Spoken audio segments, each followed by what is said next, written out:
Hello friends, welcome to my channel law classes by Monica. आज का हमारा विवाह विच्छेद का क्लास 2 है। आज का हमारा टॉपिक है विवाह विच्छेद। सिर्फ पत्नी को विवाह विच्छेद के अधिकार दिए गए हैं। पिछले वीडियो में मैंने पति और पत्नी दोनों को क्या अधिकार है विवाह विच्छेद का, कब वो विवाह विच्छेद कर सकते हैं, उसके बारे में बता चुकी हूँ। तो अगर आपने हमारा पिछला वीडियो नहीं देखा है तो देख ज़रूर लीजिएगा और चैनल को सब्सक्राइब कर दीजिएगा। तो चलिए चलते हैं आज के हमारे टॉपिक पे कि पत्नी को क्या क्या अधिकार है विवाह विच्छेद करने का। हिंदू विवाह अधिनियम 1955 की धारा 13(2) में उन आधारों पर उल्लेख किया गया है जिन पर केवल पत्नी ही विवाह विच्छेद की डिक्री ला सकती है। पहला है पति द्वारा दूसरा विवाह करने पर। धारा 13(2) की उपधारा 1 के अधीन पत्नी यह साबित कर दे कि पति ने अधिनियम लागू होने के पहले पुनर्विवाह किया था या दूसरा विवाह संपन्न होने के समय पति की दूसरी पत्नी जीवित थी तो विवाह विच्छेद की डिक्री पत्नी को प्राप्त होगी, परंतु उस समय पहली पत्नी का जीवित होना आवश्यक है।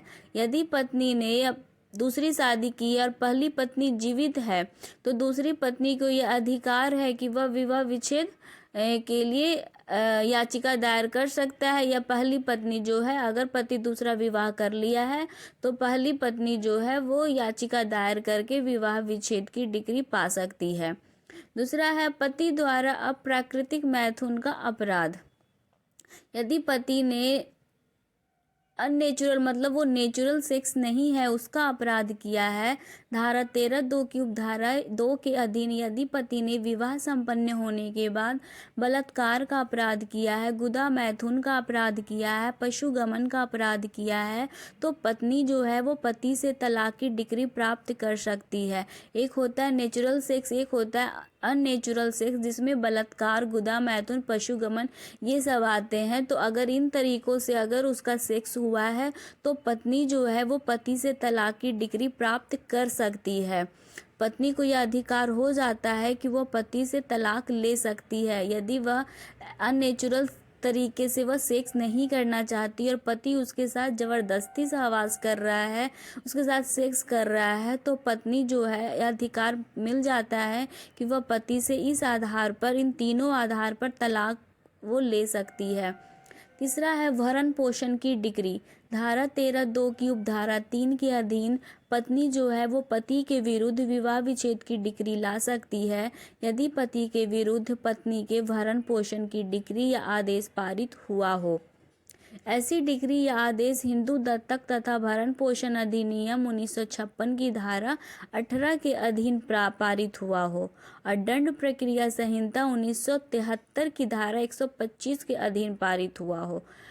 पत्नी के अलग रहने के कारण ऐसी डिक्री आदेश पारित होने के 1 वर्ष या उससे अधिक अवधि तक पक्षकारों के बीच सहवास का पुनरारंभ नहीं हुआ हो तो पत्नी जो है वो पति के विरुद्ध विवाह विच्छेद कर सकती है।